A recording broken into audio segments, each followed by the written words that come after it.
I'm author and critic David Agranoff. I'm a horror and science fiction author, critic, and researcher. In this podcast, I wanted to provide in-depth interviews and panel discussions with everyone from New York Times bestselling authors to researchers, musicians, and anyone I find interesting. Welcome to Postcards from a Dying World.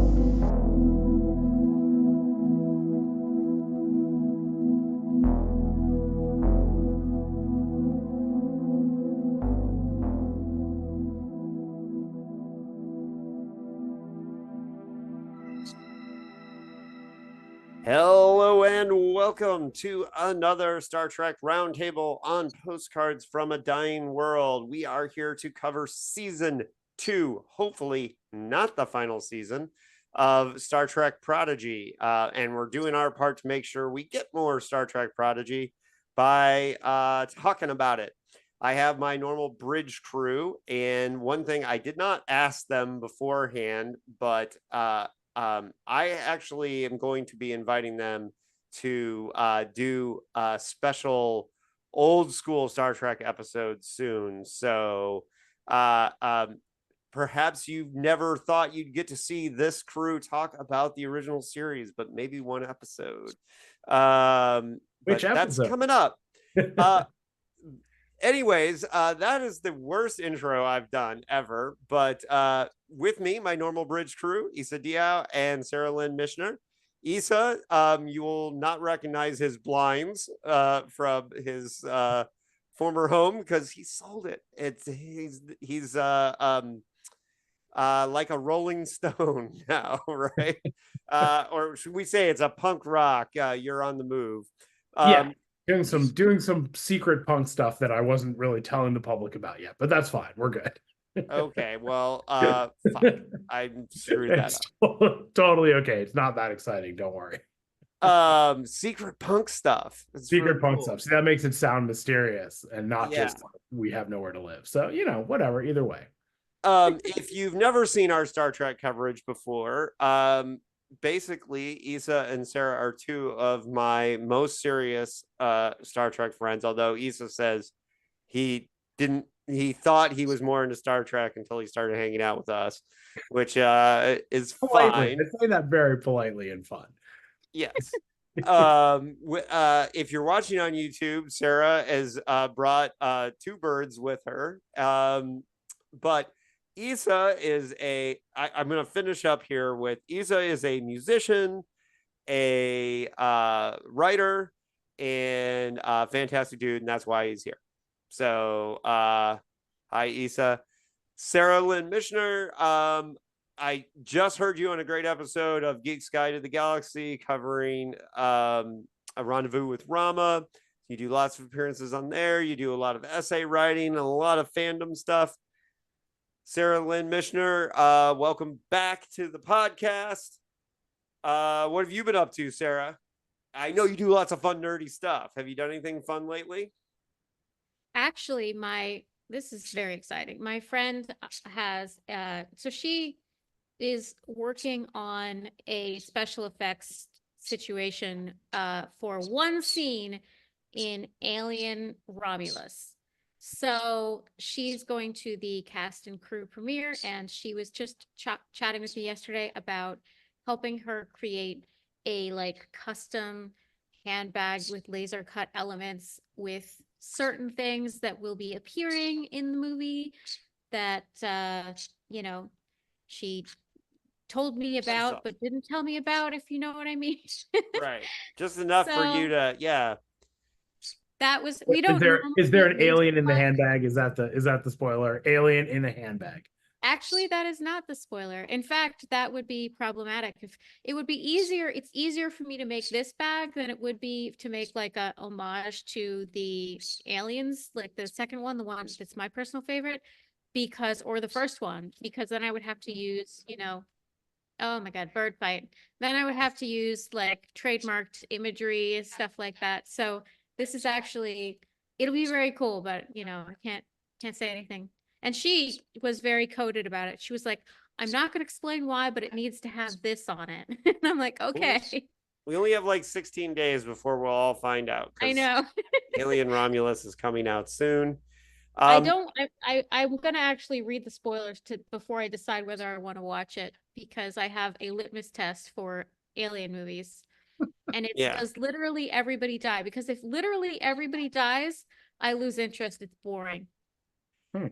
Well, I'm gonna see it either way, but I hated Covenant, and I'm like the one person in the world that liked Prometheus. So it's flawed, but I still like it. And so one thing people should know is we are gonna cover Prodigy, and we're gonna talk about this season of Prodigy, but at the end. Have you guys caught up on the Comic-Con stuff? I didn't bring this up, like some of the first look stuff. Just the Star Trek stuff, yes. Yeah. I've only seen the Robert Downey Jr. as Doctor Doom clip about 50 times, and that's all I've seen about Comic-Con. So Okay. Well, we'll get your reaction to the things that Sarah and I know about. I know nothing. I know Yeah. nothing. And most excitingly, that Robert Picardo is back as the hologram in Starfleet Academy, not just Prodigy. I think is awesome. But yeah, so this is spoilers for Prodigy season 2. So we're assuming you've already seen it. And we're going to talk about the highs, lows, ups and downs, the ins and outs, what have yous of the season, and kind of give our thoughts on that. And then we'll go a little bit into the direction of where things are going vis-a-vis Comic-Con information. And I missed seeing the cast of Strange New Worlds walk through the hotel by like 20 minutes at one point. But I did see the Doctor, so from Doctor Who, so the newest Doctor, I did see him in a entourage walking through the hotel. So I only have that, but I am a Whovian, so I was pretty happy about that. All right, so just really quickly, our general review of how you felt about season 1 of Prodigy, starting with Sarah. How you were? I recall you were pro. We did an episode on Prodigy, but you were pro Prodigy, correct? Yeah. Yeah. And Issa, you really liked Prodigy, if I recall. Yeah. Even though it's animated. Even though it's animated, yeah. Yes. And my feelings on it were that I thought that season 1 of Prodigy, even though like I wasn't a massive fan of having basically the same plot as Discovery season 2, but the execution was great, and I love the characters, and I thought the balance between being actual Star Trek and being a kids show was perfect. One of the things I also learned recently on Twitter is that one of the showrunners of this season, Aaron, I can't remember his last name. That's really bad. But his name's Aaron. He's one of the showrunners this season. He has a Bloomington connection. So we talked on Twitter about like he has an uncle and his grandparents lived in Bloomington. And so before we get really deep into this, Janeway being from Bloomington, the statue being there. Issa and I watched the solar eclipse last year from the Janeway statue. The city of Bloomington seal was on a plaque in Janeway's ready room in Prodigy. I noticed that. Yeah. And we saw her farm in Indiana, so which I'm assuming is outside of Bloomington, but whatever. Very cool. So the first episode was Into the Breach, which is, we got a little bit of seeing the crew at not technically at Starfleet Academy because they were not actually allowed into Starfleet Academy, which, by the way, is partially, I know, friend of the show, been on the show before, David Mack, when he was a consultant, he was the one that convinced the showrunners, the Hegeman brothers, that they shouldn't get into Starfleet Academy so easily.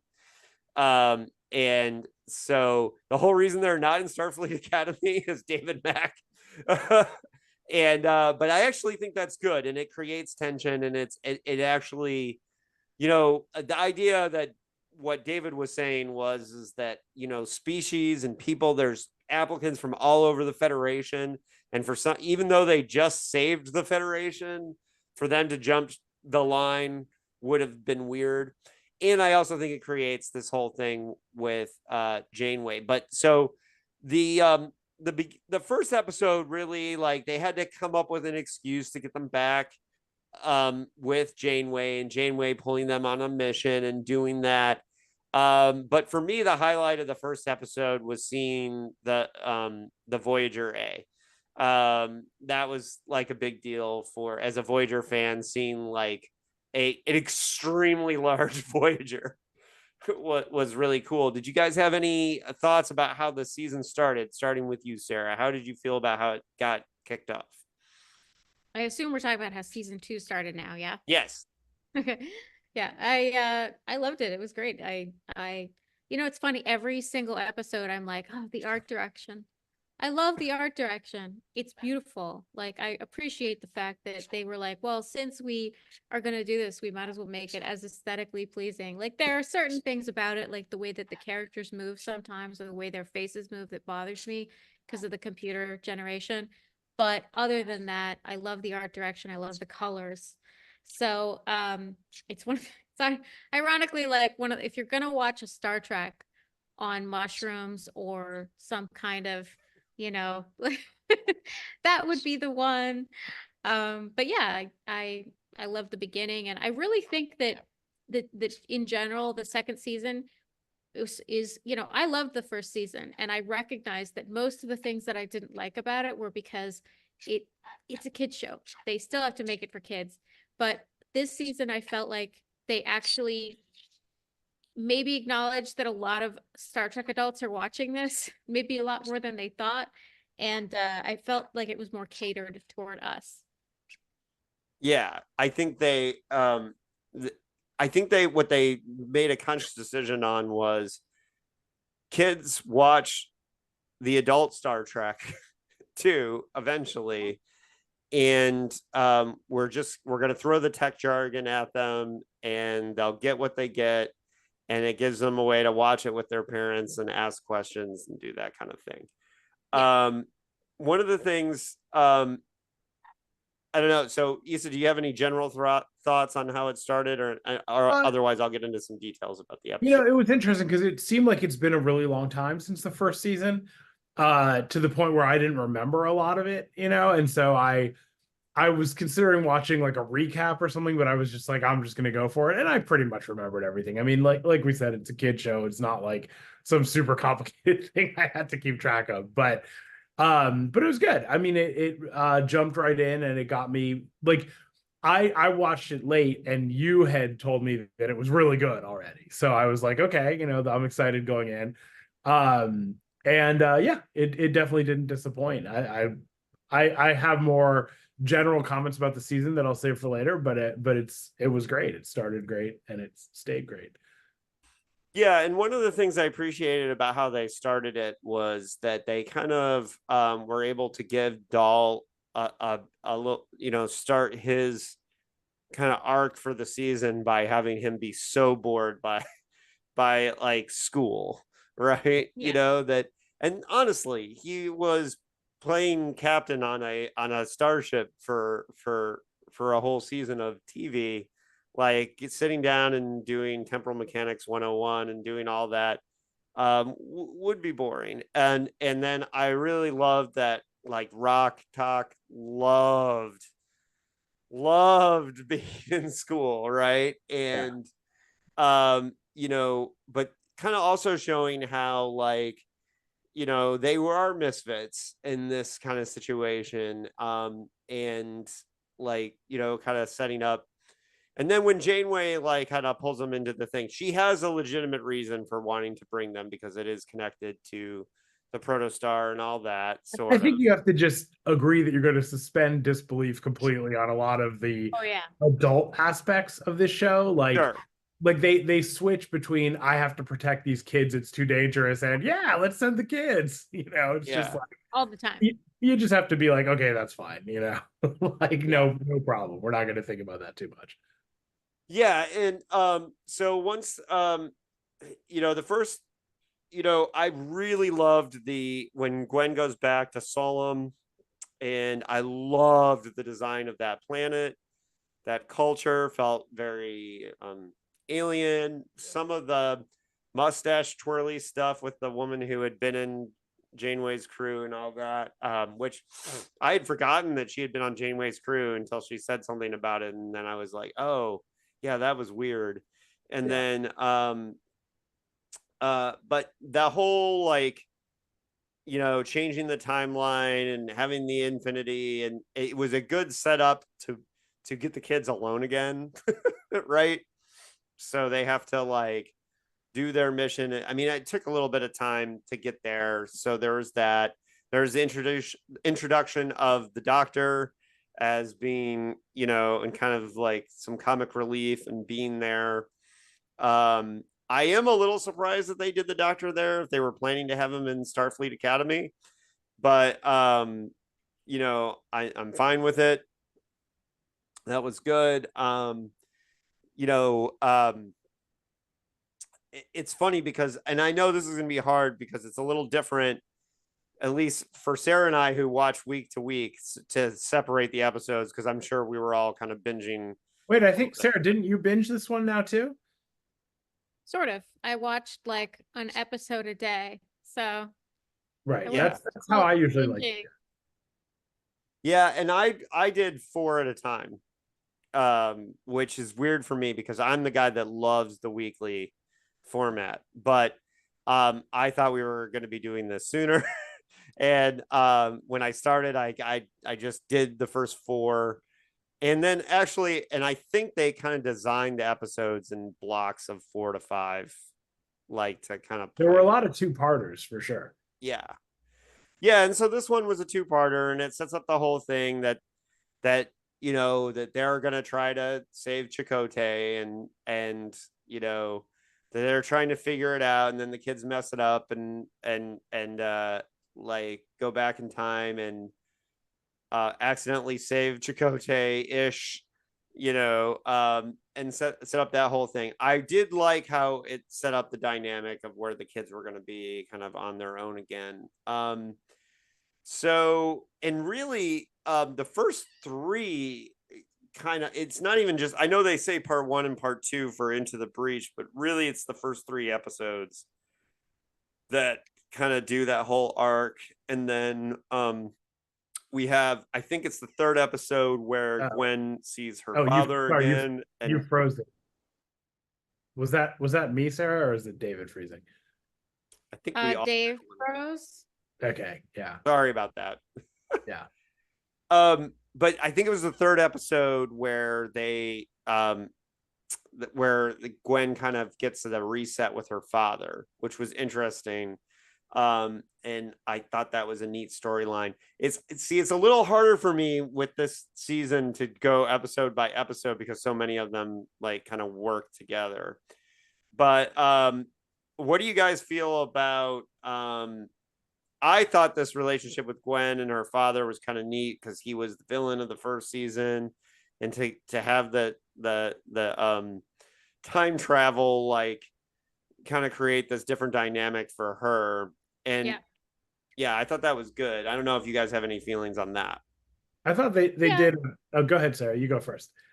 Well, I was going to say it's one of those things that the kids show, right? Like because of what ends up happening in the end, technically, I don't feel like they would have ever met Gwen because they changed the timeline. But again, it's a kids show, so you can't think about that. However, emotionally, it was beautiful because, why not use this wonderful actor, that you have to be the father? It was a really strong character, a terrifying character in season 1. One of the things that I liked about season 1 is the fact that in season 1, they were basically like, yeah, some dads are really horrible people. That's a great lesson for kids to learn. Not all parents are going to be fucking great. And so, it's a strong character. And so they were like, hey, what if we did this? Loved it because, you get to see that he wasn't always like that. And the reasons why he sort of became that way in season 1. So in a lot of ways, it made season 1 more valuable and more interesting. So I was super confused by the 2 older versions of, or the 2 younger versions of the characters from Solem, like the bad girl and the father. Like I forget everyone's name. I apologize. So the Anastasia or something was her Like name. Essentia or something. Essentia. So we meet young Essentia, who's super nice and is like, I hope I never turn into this person. And then we meet mean Essentia, who is mean for some unknown reason, just has really strange motivations. And then the father was really mean in the first season, but somehow is super nice and could never be a mean person. They have reasons because they blame the Federation for destroying their planet. Yeah. That for the failed first contact. So right. They got reasons to be. But that part made total sense to me. Okay, I might have just not remembered that. But it seemed very strange to me. I don't know what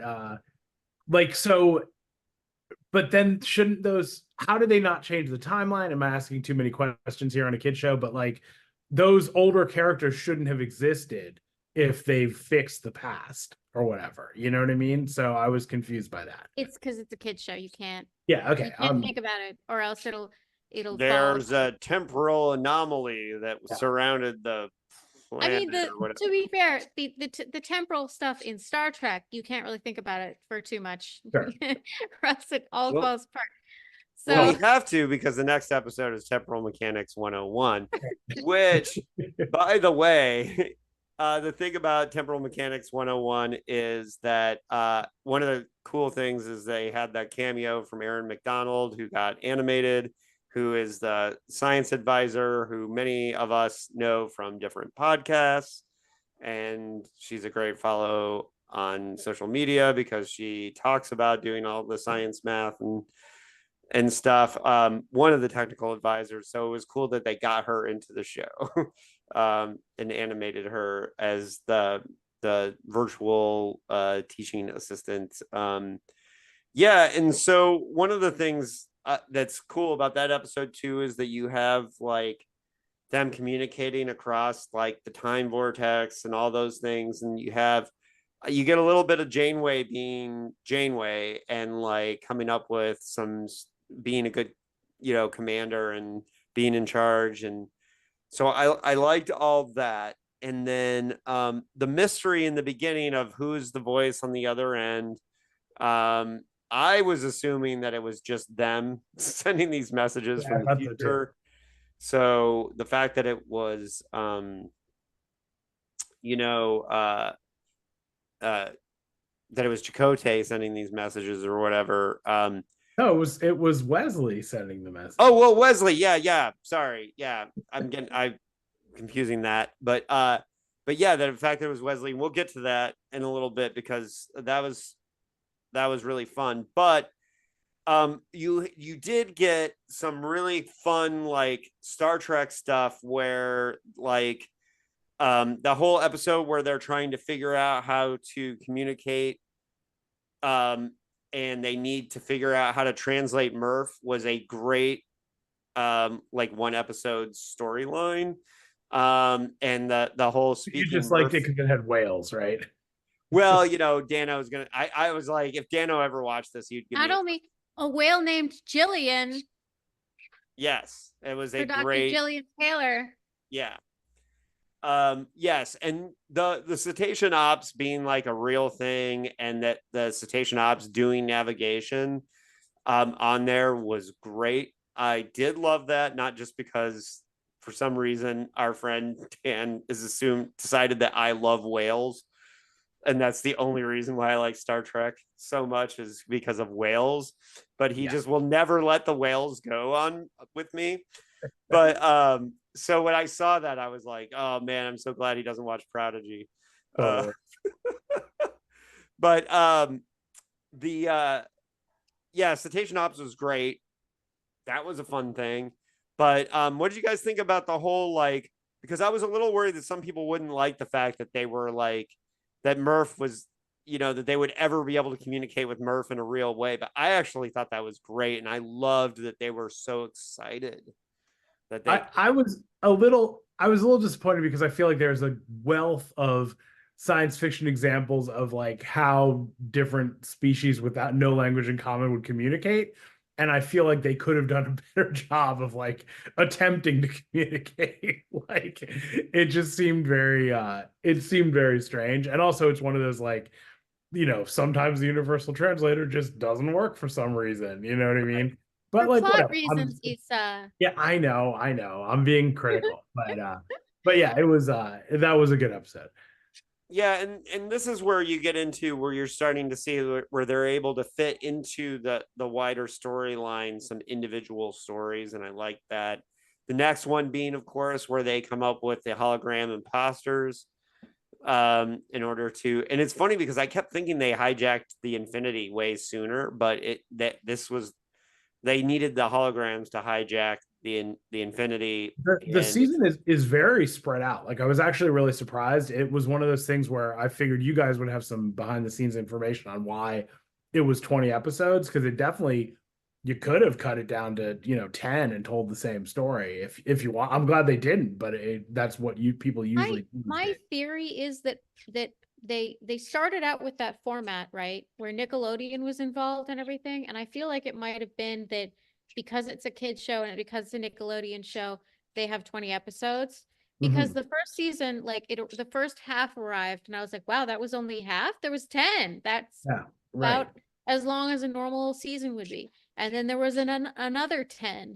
And given the fact that episodes 10 or 9 and 10 was a two-parter, I think they're originally planning on having to do the same thing, right? Because, and then the second half arrived, but I think because of the whole kerfluffle at Paramount or whatever the fuck is going on there, they just launched everything all at once.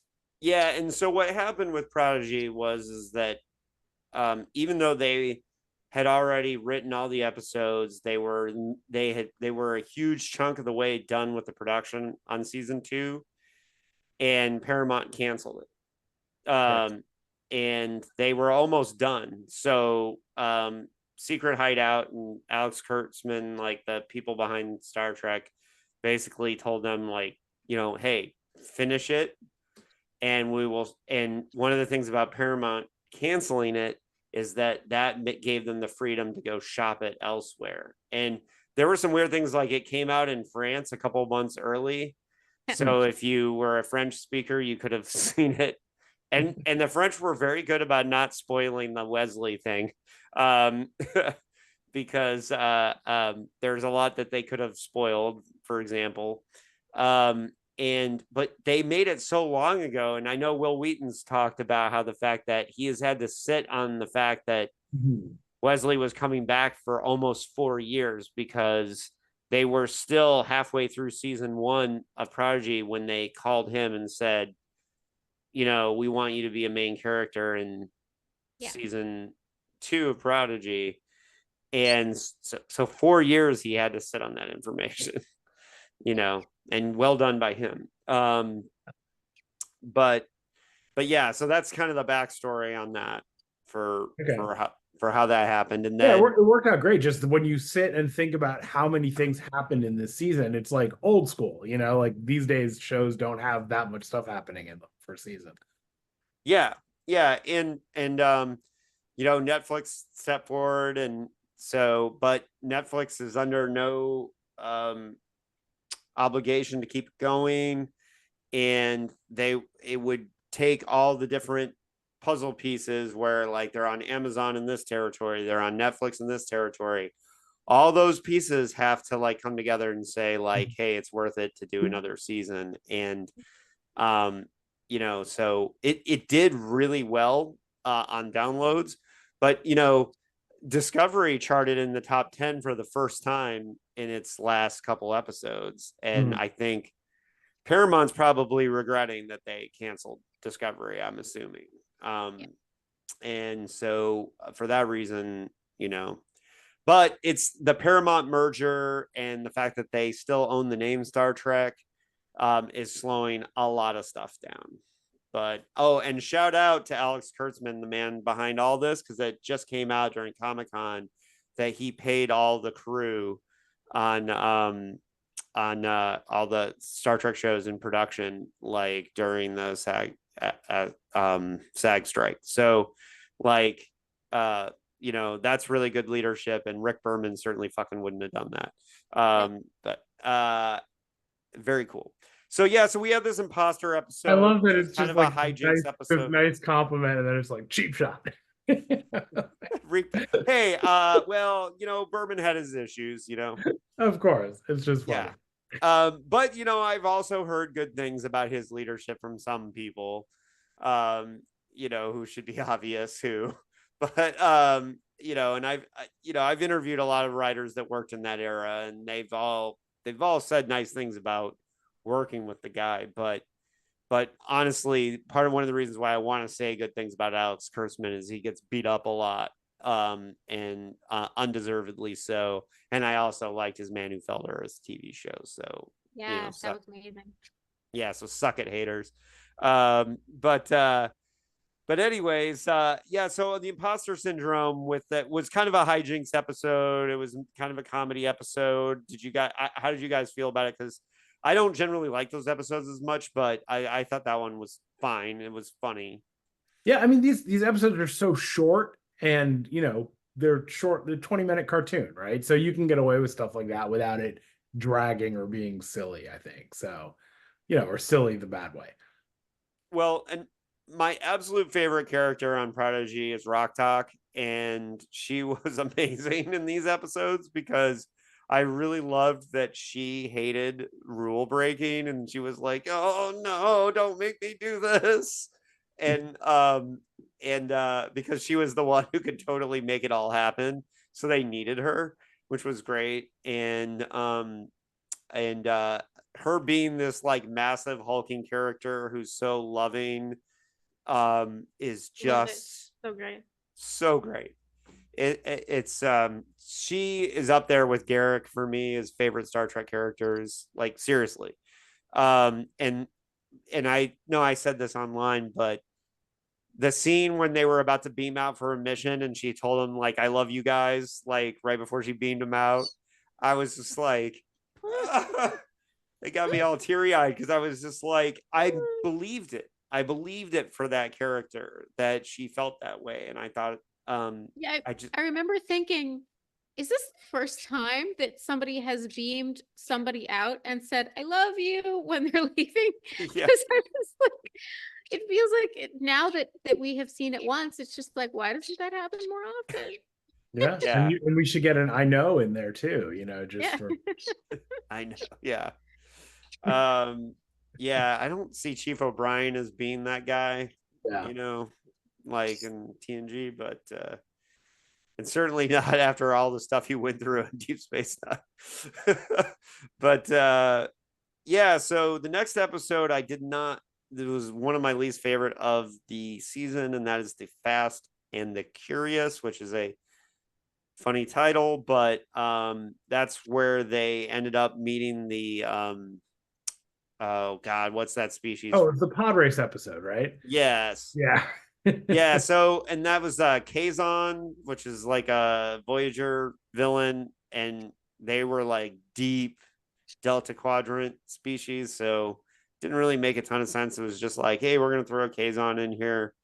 Well, they were in the transwarp corridor, and that's true. They were in a transwarp corridor, but yeah, and that one I thought that, I mean, it was the straight up pod race. Like it was, it was like, come on, guys. Like, yeah, and that was the first episode of the season where I just kind of was like, oh, come on. I was staring. I ended up looking at my phone a little bit and like, pondered like, when is Joe Biden ever going to drop out or whatever, like, and I just like lost full attention on it. Now, that being said, I don't know if I feel like I can move on because the next one is there in beauty? No, which was the episode with the planet where the non-corporeal entities gather and experience having physical bodies. Amazing. Yes, I agree. That was a great episode. And there's some deep cut non-corporeal species that were on that planet too. There was like like some that I was like, I know that's familiar, and I had to go to Memory Alpha to look them up because I was like, oh yeah, and it would be like one episode of Next Generation. There was like, you know, but the idea that the Medusans have this ability where they can go and then be on this planet, and then they find out that they have these like trials, and they go through all that to save Zero. It was one of the things that was great about it was what it showed about their friendship, and who they are as a team, and that they really do care about each other. And also, like, it's all within the context of a story that like really plays with Star Trek canon in a fun way. Yeah, no, that was a great episode. It had everything. The only, and again, I'm nitpicking a cartoon, but like the deadly creatures that eat you didn't seem very deadly. They seemed kind of friendly and nice, and you could just ride around in their mouth for a while. But whatever. That was funny.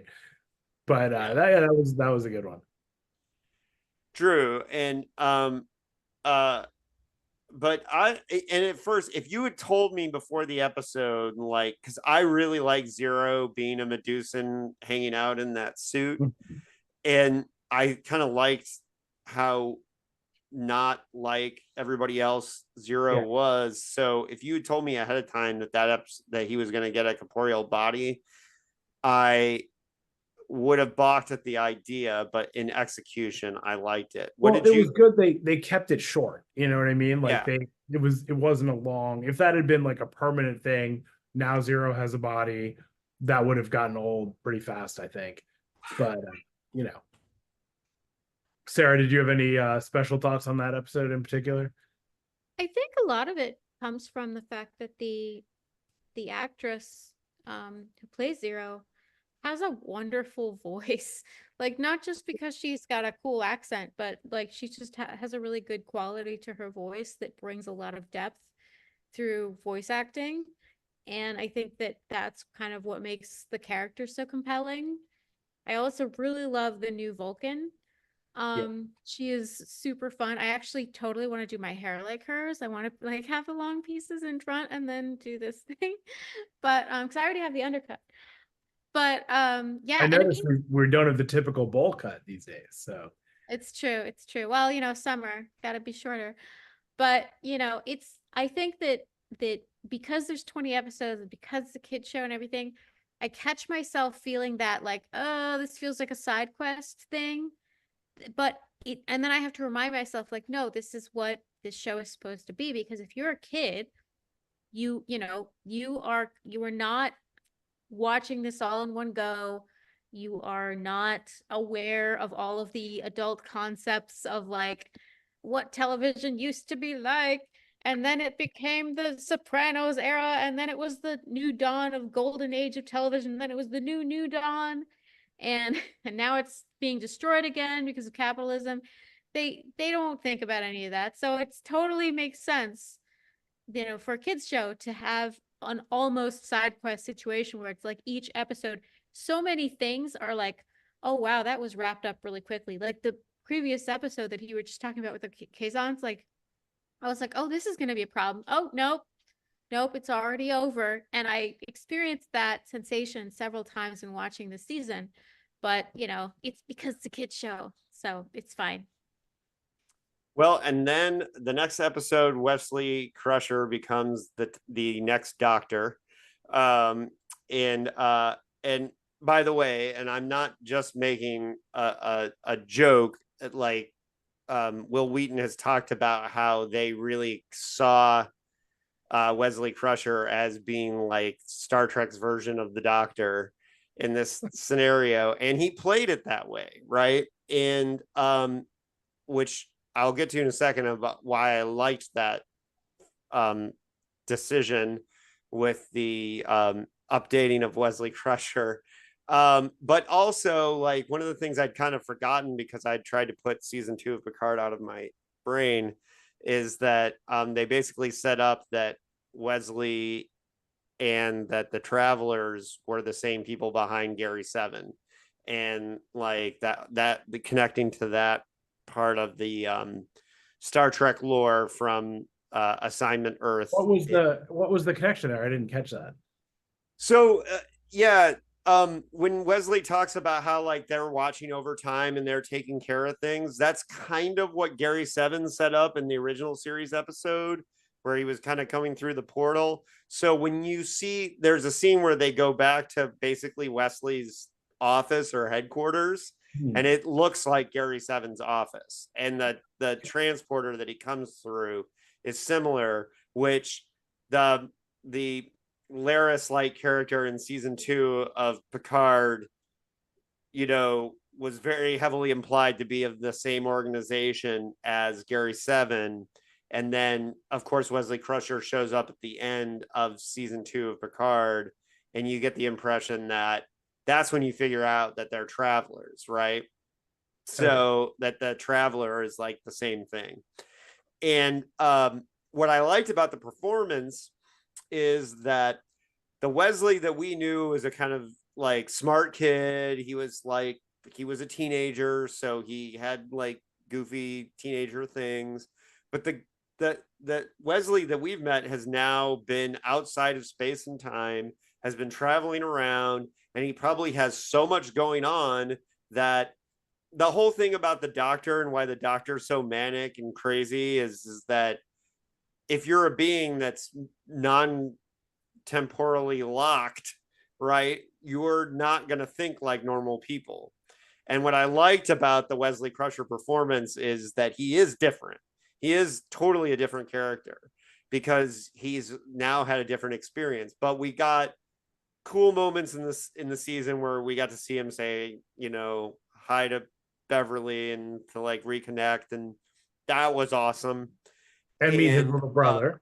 Yeah, and you know, that was really cool. But just you know, having Wesley come back and do all these things, I loved it. I don't know how you felt about it, because I was never a big Wesley Crusher fan during the TNG era. I didn't hate him like some people did, but you know, it was weird at the time. Like, why is this kid always solving all their problems? Was the thing that everybody had with his like what.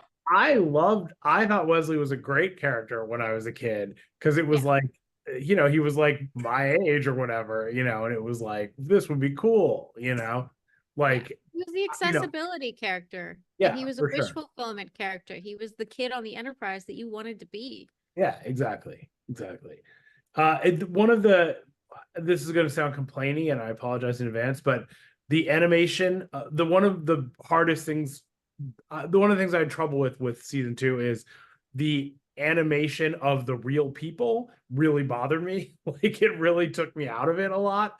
Like, you know, and especially Wesley Crusher's beard, it was just so hard to look at, just from an animation perspective, that I was just like, this is disturbing me every time I saw it. So this is not, you know, obviously I was able to overlook that and enjoy the show, but that was like the one thing about it being an animated series that was really annoying to me, was that like the real people all look it's like uncanny valley, you know? Yeah, totally uncanny valley. All the faces of the people, especially the ones we know. The ones we don't know, it's easy, right? Because we've never, no problem. But the ones we know, it's like they come off as creepy because of the computer animation and totally the style of it. And you just kind of have to go, okay, wow. Yeah. And I feel like it was, I don't know if it was the beard or whatever, but he looked weirder to me than all the other characters. Like, well, first of all, they made Chakotay way hotter. Way hotter. I agreed before you finished your sentence, so I didn't know what you were in this show than he did the first season of Voyager. Right. Younger, fitter, like somehow 10 years on an island eating eel eggs will do that to you, you know? Yeah, I mean, a lot of the characters in Prodigy have like weirdly idealized bodies. Yeah. Like, unless it's a large character, like it's a big character, it's going to be like this very tiny body. And if it's like a masculine character, it will be like this very idealized body. It's just strange, but it's probably easier for them to do. I don't know. Like, I would have liked it if Wesley Crusher looked like the Wesley Crusher that, you know, I got my photo taken with on the Star Trek cruise, because you know, that man is a little soft. He's a nerd, right? And I feel like Wesley the time traveler, who literally mentions in the show, in canon, oh, this is what it's like to have quads or something when you're, Right. you know, used to, he would be a little soft. The character, it seems like, would be a little bit not cut. And so he had basically the same body as Chakotay, and it was very strange for me. I was just like, but whatever. I'm sorry, I'm laughing about something I saw on Star Trek ship posting this morning, which was because apparently it was like Will Wheaton's birthday. And somebody put like a collage of photos of Wesley Crusher and Will Wheaton and it said, "Happy birthday, Will Wheaton." And in the top right left-hand corner was the actor that played adult Wesley in the original TNG episode that looked nothing like him. And they put that in that collage. I saw that. I could not stop laughing at that. That's pretty funny. But they also put a deep cut Easter egg in that I saw Aaron, I can't, it starts with a W. I don't know how to pronounce his last name, but he's the showrunner, and he said that this season he wanted to try and put an Easter egg in that no one would catch. And he was like, "I'm sorry I doubted you Star Trek fans, but there's a scene where Wesley is like trying to figure something out and he's like confused and he says, "Oh, I always make that mistake. It's 3 like somethings." And it was like the name of a vegetable that Neelix one time said, "Oh no, your problem is you put 3 of this vegetable in, it should be 4." And what Wesley said in the episode is, "It's always 4. It's always 4." Like, and he was like, "I didn't think anyone would catch it." Because it was just like Neelix mentioning like vegetables. You can't bet against Star Trek fans. I mean, yeah, on. You cannot bet against Star Trek fans. They're gonna find it. And but I did think that was funny. And but yeah, all the Wesley Crusher stuff, just in general, I really liked Wesley being here. I hope we actually get Wesley in live action. And the Doctor being in Starfleet Academy doesn't mean Wesley can't be, because he's a traveler. So, you know, he's and got one a pretty thing cushy position. Well, or is he? Because he might have lost all his powers. Well, that's true. But they'll get him back. They always do. Yeah. He just now, needs to, you know. So when they found the protostar, I like that whole storyline of, you know, shipwrecked Chakotay and Janeway hologram, which was a little weird, a little creepy, right?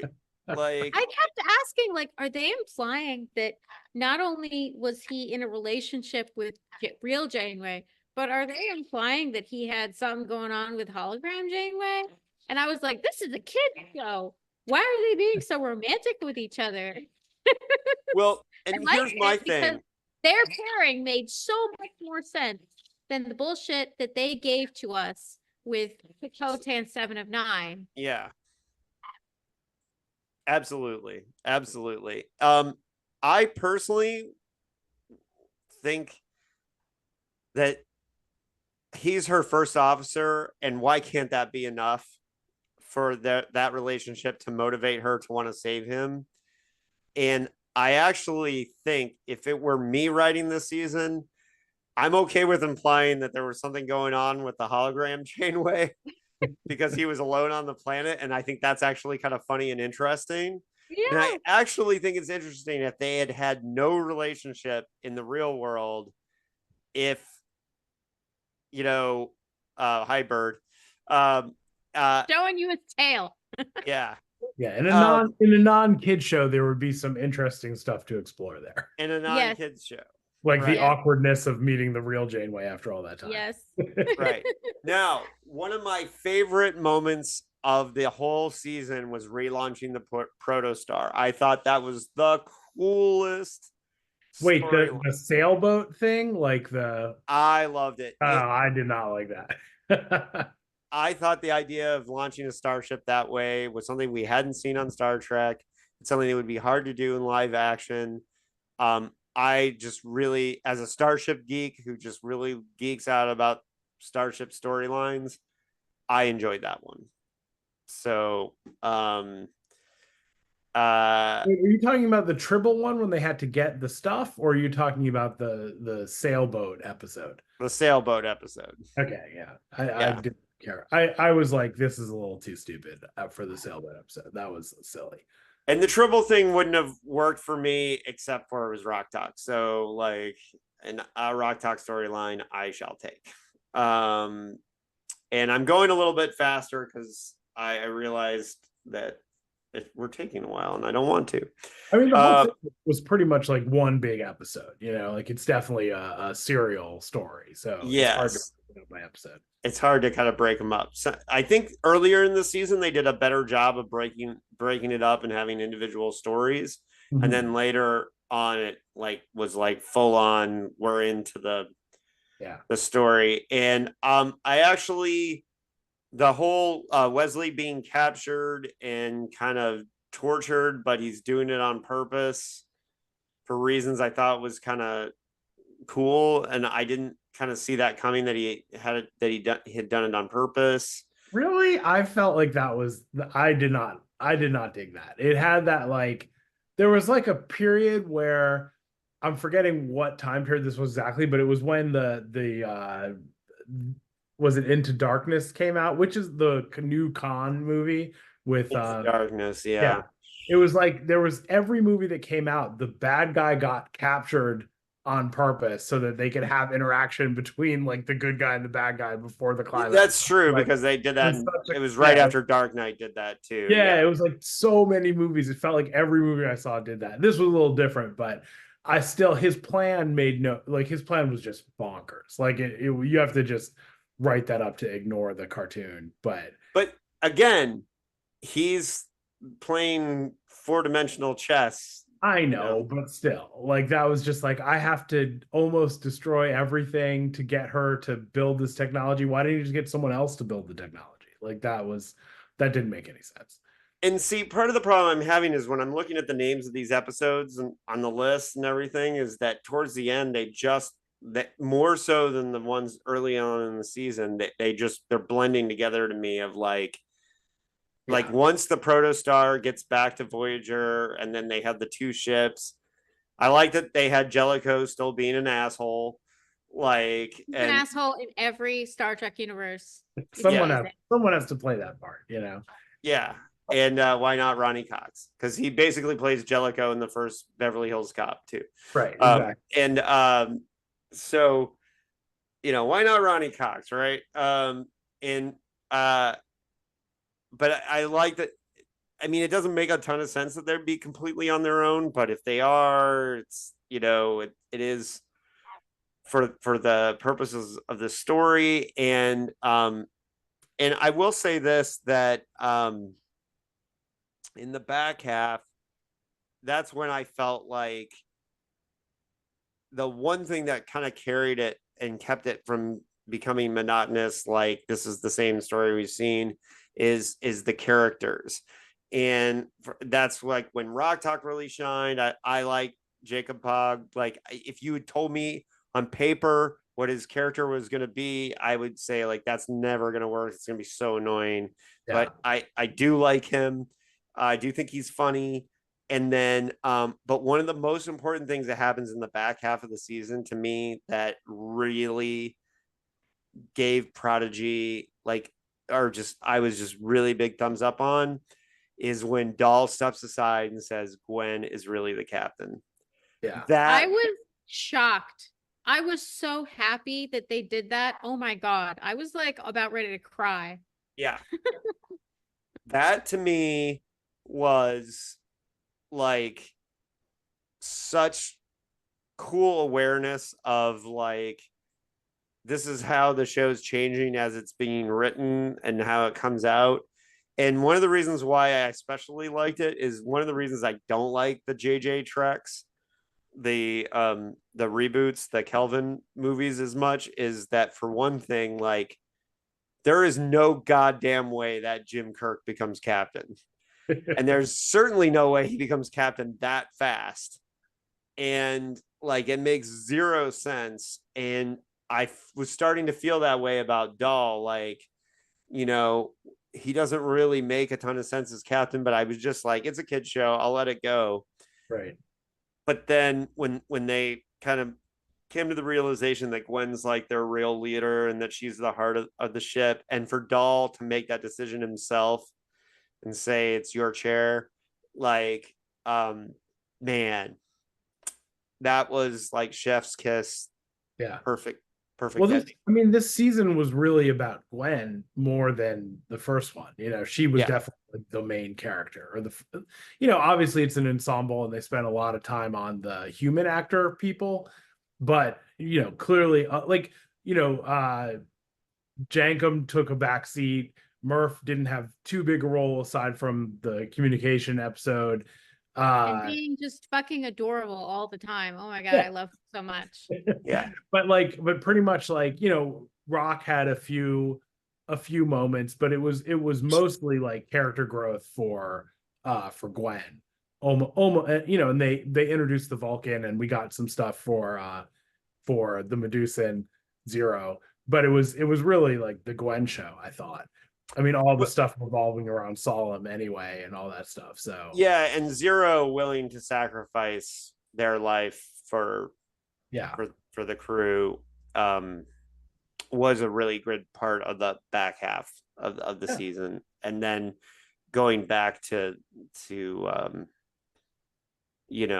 existence the way that they only knew before. So that was all good stuff. So it seems like a good time to give my impassioned plea for season 3, but I sort of feel like the first 2 seasons are just setup, like the show if the show were to go on, this would be like how the show, the basis of the show is like these people on a ship doing exploration is like the classic Star Trek setup. And these first 2 seasons are just a prequel to that. And I really want season 3 because I want to see what the real show is like. Yeah, exactly. Yeah. Well, I want season 3 for a couple reasons. One is it's good Star Trek.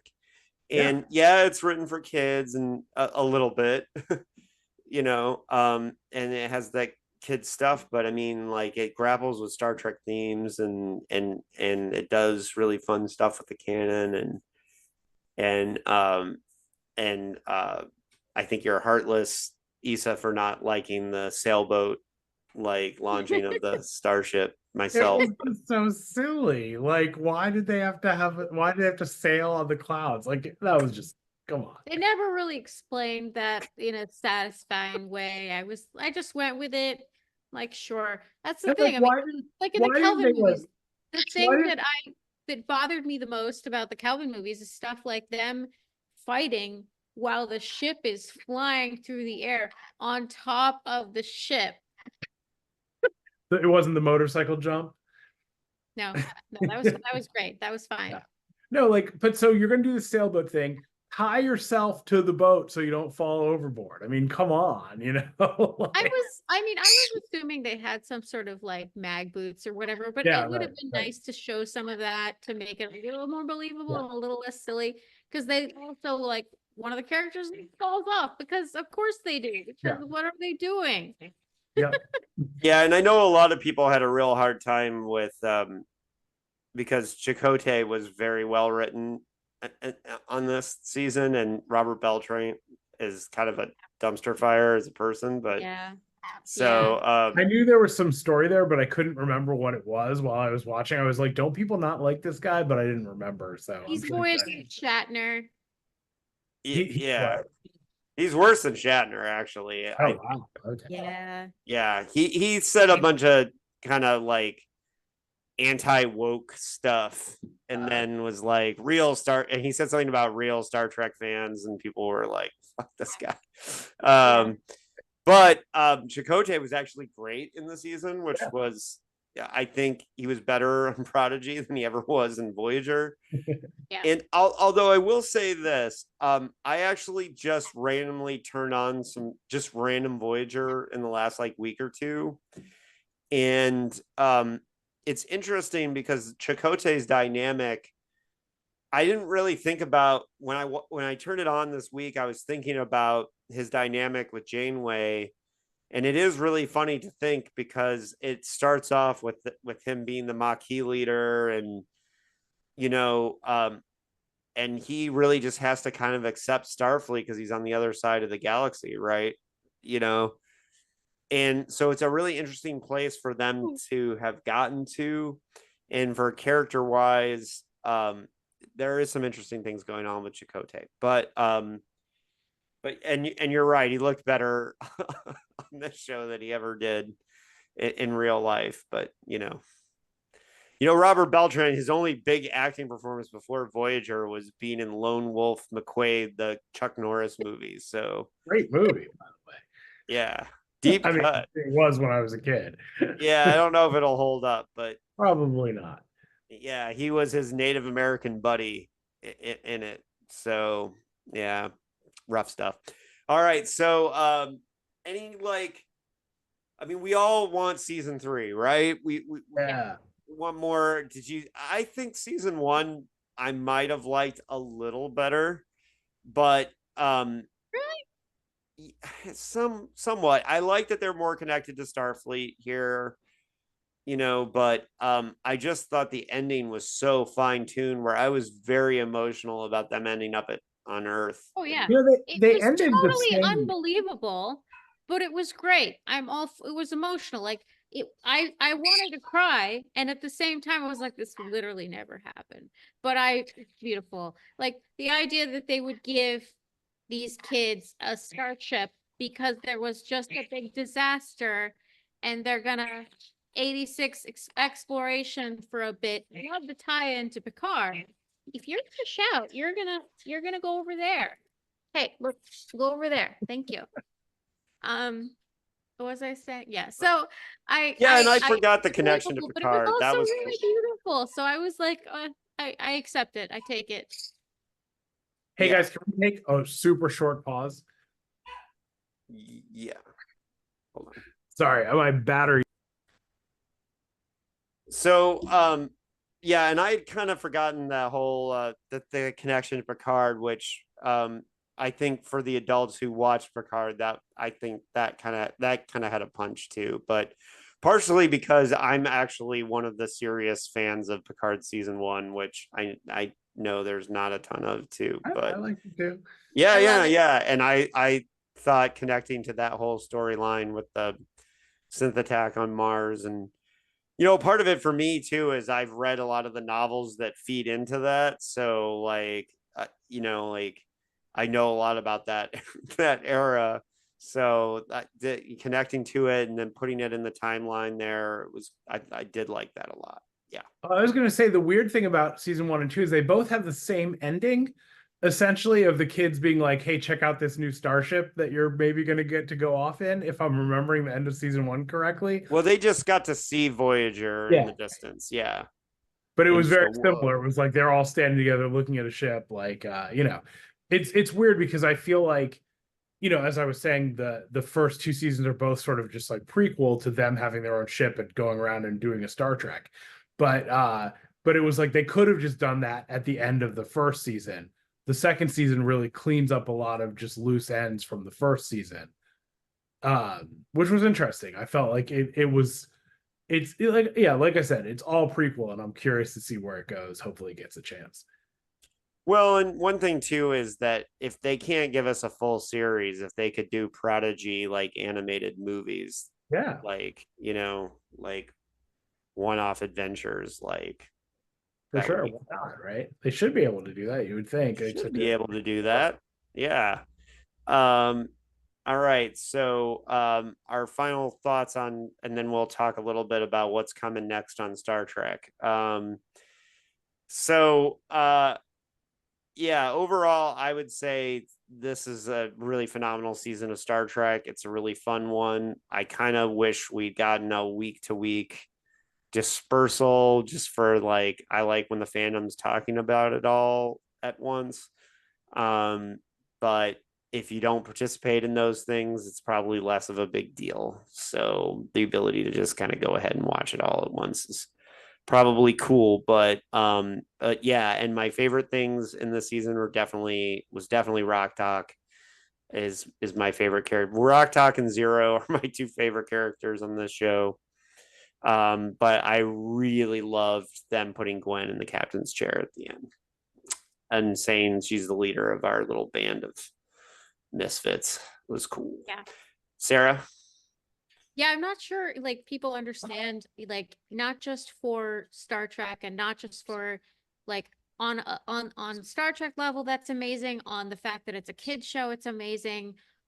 You know, on so many different levels, you have the aspirational character who is supposed to be the character that little boys are supposed to feel affinity for or you know, feel like, right? Understand.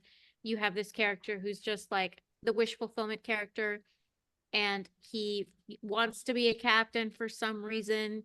And this whole time, he's kind of an annoying character. Sometimes he's, you know, I think partly just because the way he looks physically, which I love.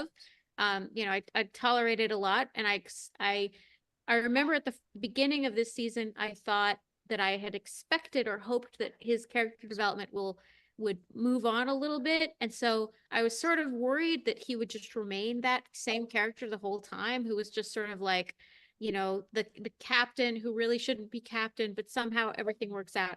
So the fact that he was able to do that and show that he respected the fact that Gwen was more mature and a better leader and a better decision maker, just more powerful than him in general, was as a female is incredible. I mean, I did not grow up with shows like this when I was a kid, and I certainly haven't even experienced shows like that, you know, as I got older. So it's like amazing. Also, I lost my maybe shit. Joe Biden was watching Prodigy season 2. I would love to think so, but I also absolutely lost my shit when they showed Murph in the Star Trek uniform. I was howling because he's been naked this whole time. Totally. You know, the others got a new uniform every couple of episodes for some reason, and there's, you know, this adorable Murph character. I also lost my shit when he gave himself the little evil mustache, and then several scenes later, he still had it on. I was absolutely just, you know, I was watching with a friend of mine, and they looked at me like, you know, like I'm more of a Trekkie than my friend, and so he kind of looked at me like, "Are you okay?" And I'm like, "No, I'm okay. This is amazing." Yeah, mirror episodes. You know how I feel about those. Issa, overall thoughts? Yeah, I thought it was great. I really enjoyed it. I'm excited to watch them again at some point. Like I need to give myself some time to forget season 2 and then watch both seasons back to back. And I'll watch it with Cameron, who is 11 now. We watched the first season together when it came out, and then she didn't want to watch the second season because she didn't really remember the first season. So someday we'll watch them both togetger. All right. And Cameron, you're welcome to talk about it. Cameron, there's a bird on the screen too. Sarah has 2 birds. I do. Yeah, it's true. Perpetually on my head. It's on her head. The bird is just chilling on her head. You could come see that, You Cameron. could come look without being on screen. You can look from the side. No, okay, sorry. Okay. All right. So on that note, let's just really quickly go through some of the things that we found out about at Comic-Con. We got a teaser for the Section 31 movie with Michelle Yeoh. Oh, it's going to be a movie. I didn't even know it was going to be a movie. Okay. It's going to be a direct to Paramount Plus movie. Oh, okay. I'm still excited. That's fine. Yeah. This I personally thought the trailer looked like hot garbage. That being said, I expect the movie to be great. I just did not like the trailer. This was a bad trailer, in my opinion. I don't think that the trailer was bad. My first thought was after I watched the trailer is they're going after non-Star Trek fans. Yes, and that is true. And it won't be very Star Trek, but I think that they are like, this is a Michelle Yeoh movie. Yeah. And it also happens to be Star Trek. And I applaud that, because if we're going to be able to get all of these amazing new shows, they have to constantly bring in more people. And however they want to do that is fine, as long as the actual material is still great and still Star Trek. And so what we know is that when we last saw Giorgio, Emperor Giorgio, she walked into the Guardian of Forever, and we don't know where she was going to end up. So the trailer shows that you're going to see some of her childhood and ascending to be emperor. So we're going to get some backstory on that, which should be fascinating and So interesting. it's going to be like a mirror episode. I know. I'm going to have to just live with that. She is one of the few examples of the mirror universe doing something that I actually like, whereas because her character growth is interesting. But I don't think she's going to be in the mirror universe outside of those flashbacks to her childhood. But they're definitely going for like a Blade Runner, like this is not your grandpa's Star Trek. This is like they're going for, like you said, this trailer was not directed at us. And it not at all. And so for that reason, like the bad hard rock and the, just all that, which is also true of the clip they showed from Strange New Worlds, because there was some bad rock music in that clip as well. And I've already outed myself as hating that clip from Strange New Worlds, and in part because what they're building off an earlier episode that was not my favorite episode of Strange New Worlds, and a concept that I did not dig back then. This idea that you can like take medicine or take a drug and your species like characteristics completely change, and they really need to understand the difference between cultural and species difference, because like it's one thing to make someone genetically Vulcan, but that doesn't mean that they're automatically going to have no emotions. Vulcans always had emotions. They just trained that out of themselves. And so this whole clip was built on 4 characters from the Enterprise crew. Entire time, this decades of Star Trek, Vulcans have been socialized to be that way. It's actually one of the cool parts of the JJ movies. They show the kids training to be Vulcans, and it's a conscious choice that they made. And yes, they have developed some adaptations over a millennia or whatever since splitting off from the other group, but it's socialization. And all of a sudden in Strange New Worlds, it's not, and it drives me nuts. Yeah, and I hated this clip. I like actively like despised it. Like, except for what's her face, she was hilarious. What's her name? She was in the Princess Bride. Oh, you mean the Noonien Singh or whatever? No. The older lady. Fuck, why am I forgetting her name? She's been around. Oh, Carol Kane. Yeah, she was funny. Yeah. Her lines were hilarious. The rest of it was. Yeah, because she was really bummed it didn't work on her. Yeah. And then she had a line like, I had the same problem with LSD in the 60s and in the 90s. And then last July. Yeah. Which was, that was a good line. I'll have to chase down these clips. Yeah, and so I did actively hate that, which is too bad because I love Strange New Worlds, but that was an episode of Strange New Worlds I did not like. And like, come on, guys. Like, I know I'm not the person you're trying to win over with this clip because I'm already in the bag. You're trying to win over people. But at the same time, like, and I really despise how much like Star Wars fans go like, that's not canon. But like, this is also not canon, but at the same time doesn't make any sense at all and is just stupid. And so like I don't like any of it. That being said, I'm still gonna watch it. I'll just, when we do the episode about it, I will complain about it then. Yeah. So we know there was news that Starfleet Academy, we know lots of casting about Starfleet Academy. We got Paul Giamatti playing a villain. We have Holly Hunter playing a Starfleet Admiral.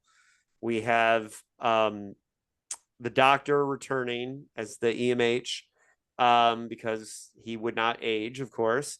And we know that Admiral Vance is back, and a couple of the characters are going to be coming through from. Is Tilly going to be on it? Yes, Tilly is going to be on it. And I love that because haters can suck it. And like She's gonna be a guest star though. Yeah. She's not gonna be a full cast member. She and Van and somebody else, I think, are just going to be guest stars. Yeah, just like how Vance was like a character who was throughout Discovery, but not always there. I think so. I assume it's going to focus on the kids at the academy, probably. Yeah. Okay, and then the other news that is controversial is that another Star Trek series in development was announced. Just development, so it may not happen. But the name of the show is Federation Outsiders, and it's being developed by Tawny Newsome, who plays the voice of Mariner on Lower Decks, and it will be a live action Star Trek comedy. Awesome. That sounds great. Yeah. So I have mixed feelings because like I hope what they do is that it's a comedy series that every 4 episodes has a deadly serious episode. Yeah. Because that's the inverse, and that's what they should be doing if they're going to do a comedy series. And then like the 4th episode be like Schindler's List, like depressing. And like that would rule to me, because if they did that, that would be like the exact opposite of regular Star Trek, and I think that would be funny. So I would love that. I'm 100% on board for this show. I think the weirder Star Trek gets, the better it is, and I have always said I think there's so much room in Star Trek for so many other stories. And so, and you often have this thought, right? When they go off planet, you're like, what would a show be like set on that planet? What would it be like to just, explore regular people in this universe? And they haven't really done a lot of that. And so I love it. And I love Tawny Newsome. I love that woman. She is hilarious. So and she is a writer on Starfleet Academy. What? She is a writer on Starfleet Academy. Yes. She's on the writing staff. So, and she is like a serious Star Trek nerd. She can drop like canon knowledge and do all that. Like, yeah. Those were genuine emotions when she was on Strange New Worlds. Like, pretty genuine. Well, she stuff. ad-libbed so much of that. Yeah. And so some other things that came out of, I haven't watched the panels yet, but I did watch like the Strange New Worlds cast interview, and they kind of,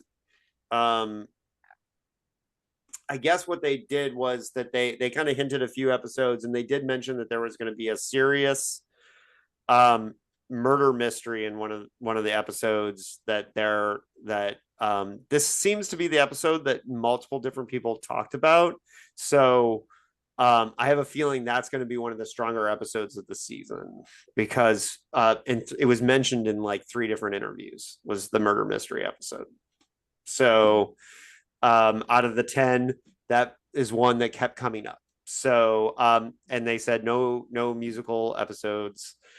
Again, that was a one-timer, and which is what it should be. It's fine. Let's not do that again.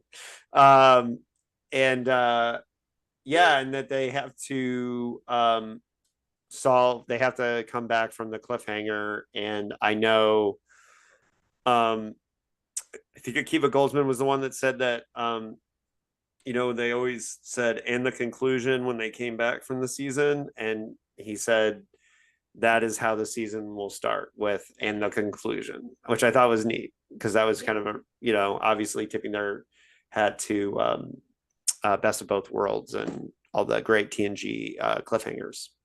Yeah. So and that being said, I know that they've already greenlit season 4. So we will definitely, we know that they're going to keep going with Strange New Worlds. We're going to have Starfleet Academy. I'm not I don't necessarily believe that the Federation Outsiders show will happen. I just know they're developing it, because the Section 31 was supposed to be a TV series as well. And now we're just getting a movie. So But I think the reason What's we're getting a movie for the Section 31 show is because of Michelle Yeoh. Like Sure. they dragged their feet on it, and then she got super popular again. She won an Oscar, and all of a sudden her price went up. I think that's what happened. Well, actually, I think the reason why we got anything at all was because of her, because I think they decided not to do the show. And then felt like they had to do it with her. But I know they developed a whole first season and a whole story arc, and it was more built around Ash Tyler than it was Georgiou is the thing. Which, and Ash Tyler just never kind of took off as the popular character. I didn't mind Ash Tyler, but I thought his backstory was interesting. But that it is what it is. They've developed a whole bunch of shows, and the Federation Outsiders thing is supposedly going to take place on a resort planet. So I don't know if it's going to be on like Ryza or whatever, but and I want non-Starfleet stories. You guys know that. I've said it a bunch of times. I just wish it would be a ship of journalists. That's always been my idea. But going around telling stories. But I'm just glad they're going to be doing non-Starfleet stories. So that being said, that's what I know about. Why would they have a bunch of journalists on one ship? I feel like what would actually make more sense, is if there was a journalist character on some of these larger ships who went around documenting what was going on for like the Federation News Network. Well, just like you have an office for a newspaper, like my idea is that you have a ship of like people who go around like trying chasing stories and doing all that kind of thing. Like kind of like a Starfleet version of Nightcrawler is the way I look at it. Like that movie where they're always showing up to the crime scenes. Yeah. That's the way I would pitch it, but is like Star Trek Nightcrawler. Like, and even if you have like, like a captain who's chasing, if it bleeds, it leads kind of thing, would be interesting in my opinion. But hey Issa, you were with me when I bought this shirt. What? I can't tell what it is. What is it? It's my Eclipse shirt from Indiana.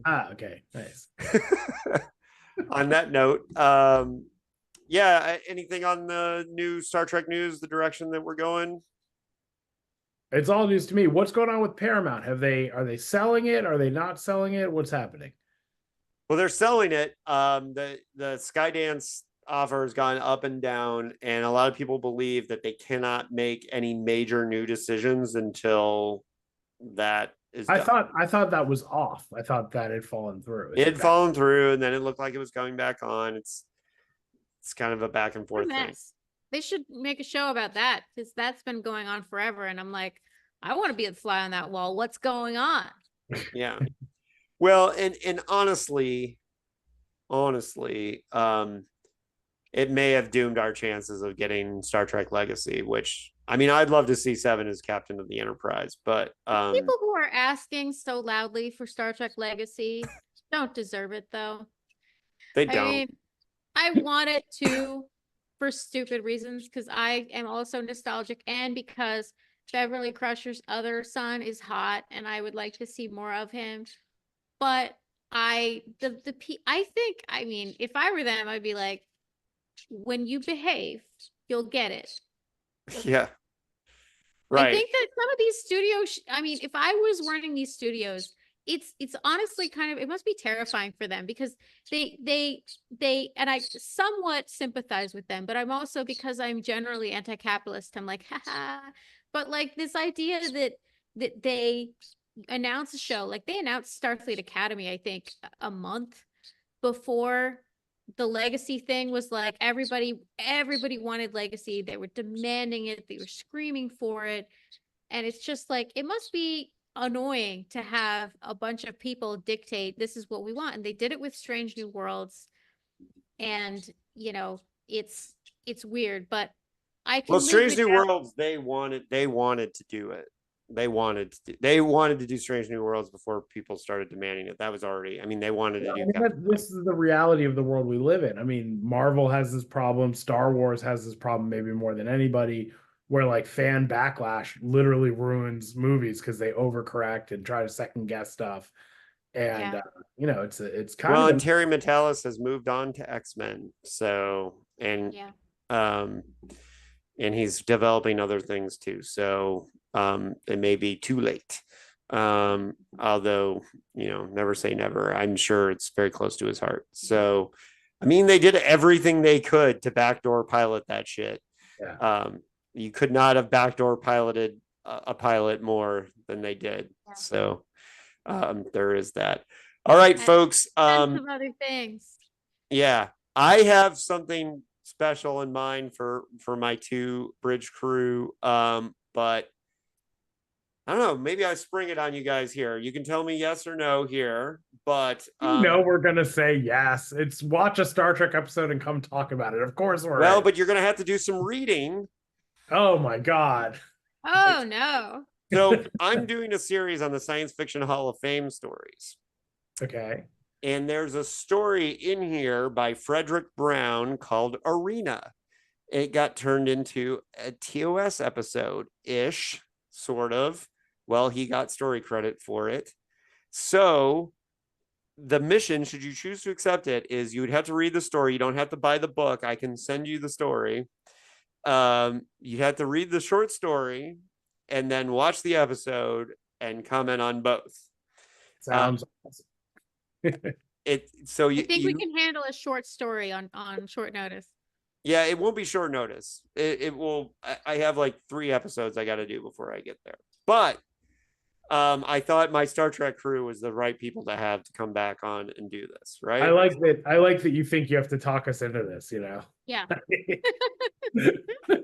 Oh, I don't know, Sarah. Let me check my schedule. You check yours, and then we'll get Well, back. you're gonna have to sit through the history lesson of who Frederick Brown is, but that's okay. I'm not familiar with Look Frederick at me. Brown. I've got birds living on my head. I'm not. Yeah.